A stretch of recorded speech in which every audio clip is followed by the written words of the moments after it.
नमस्ते, मैं अशोक ठानगे, नव महाराष्ट्र विद्यालय खराबवाड़ी, हिंदी इजी ऑनलाइन में आपका स्वागत है। आज के इस वीडियो में हम हिंदी व्याकरण के बारे में चर्चा करने वाले हैं और जो विकारी शब्द है उनमें क्रिया के बारे में आज हम चर्चा करेंगे।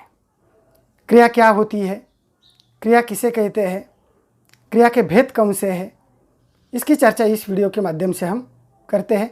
तो चलो देखते हैं क्रिया के भेद।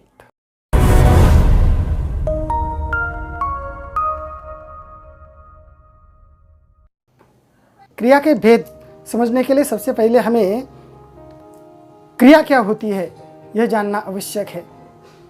तो कुछ उदाहरण देखो, जैसे कि वह जा रहा है, पक्षी उड़ते हैं, वह लड़का पढ़ता है, सीता गाती है।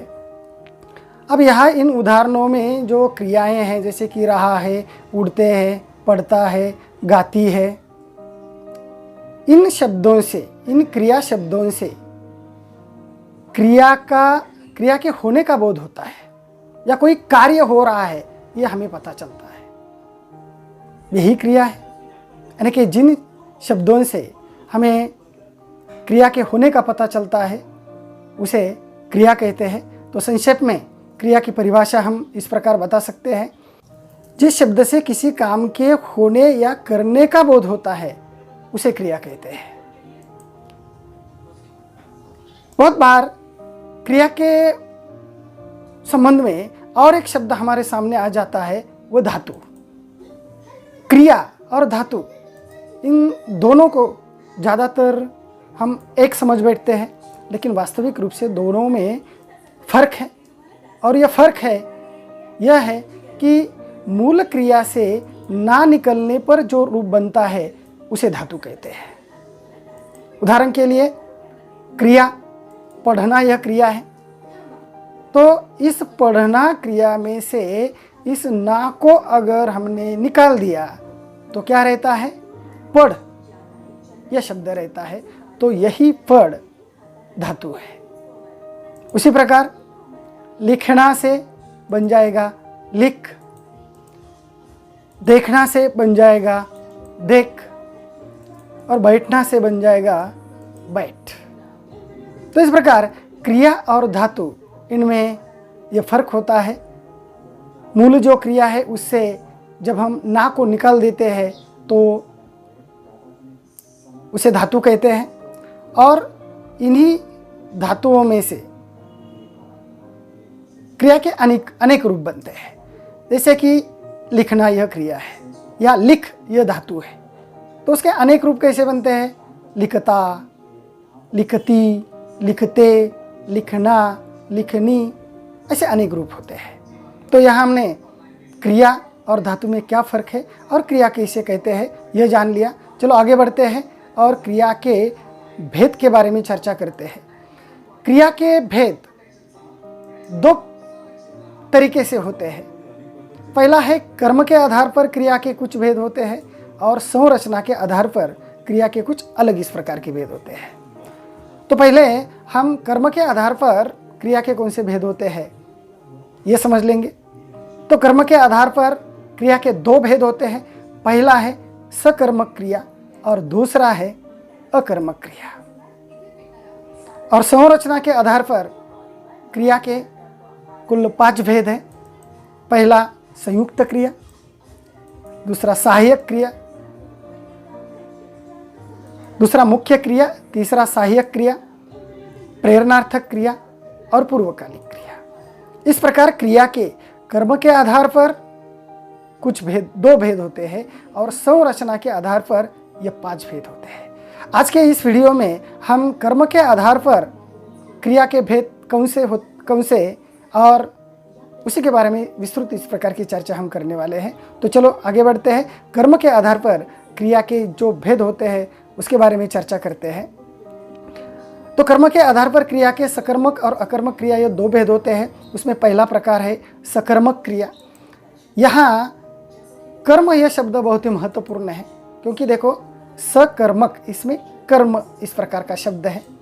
तो कर्म किसे कहते हैं, ये सबसे पहले हमें जानना होगा। अगर इसे हम समझ गए तो ये दोनों प्रकार हम बिल्कुल आसानी से समझ जाएंगे। तो क्या होता है कर्म?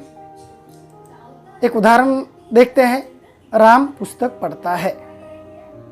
अब इस वाक्य में क्रिया को तो हम पहचान ही सकते हैं। हमें मालूम है कि क्रिया वाक्य के अंत में होती है, क्रिया के कारण ही वाक्य पूरा हो जाता है। तो इस वाक्य में क्रिया है पढ़ता है। पढ़ता है यह क्रिया है।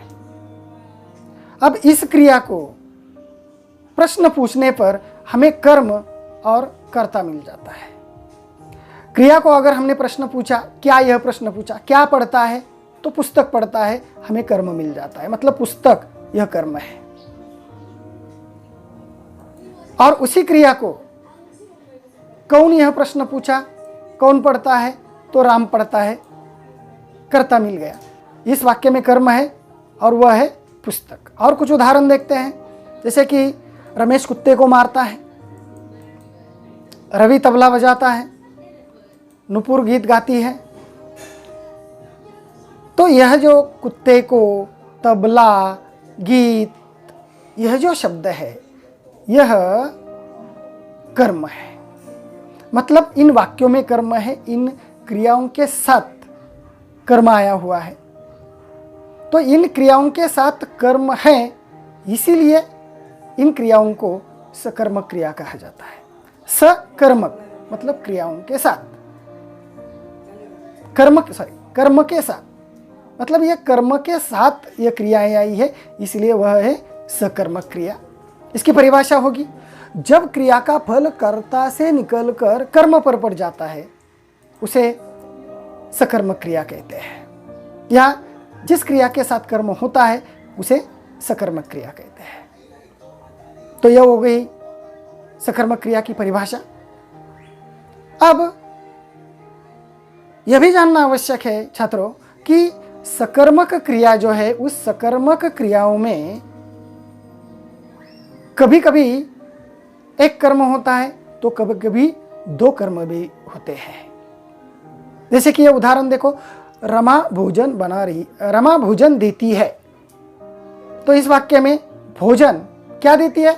भोजन देती है। तो भोजन है कर्म, मतलब इस वाक्य में एक कर्म है।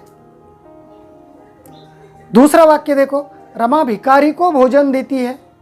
यहां दो कर्म आ गए, भिखारी भी कर्म है और भोजन भी कर्म है। तो कुछ वाक्यों में एक कर्म होता है, कुछ वाक्यों में दो कर्म होते हैं। तो जिन वाक्यों में या जिन क्रियाओं के साथ एक कर्म होता है उसे कहा जाता है एक कर्मक क्रिया, और जिन क्रियाओं के साथ दो कर्म होते हैं उन क्रियाओं को कहा जाता है द्विकर्मक क्रिया।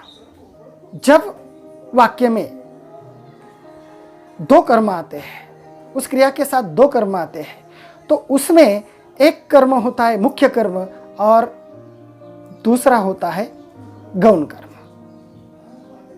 तो उसमें मुख्य कर्म कौन सा, गौण कर्म कौन सा? तो यहां देखो, दूसरा वाक्य रमा भिखारी को भोजन देती है, इस दूसरे वाक्य में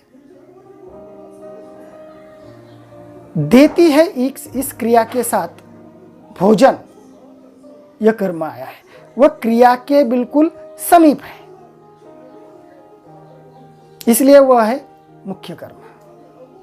यानी कि जो कर्म क्रिया के समीप होता है, पास होता है, बिल्कुल पास होता है, तो उसे वो होता है मुख्य कर्म, और दूसरा जो कर्म होता है वह उस क्रिया से दूर होता है, इसलिए वो होता है गौण कर्म। इस प्रकार कर्म के दो प्रकार है, मुख्य कर्म और गौण कर्म।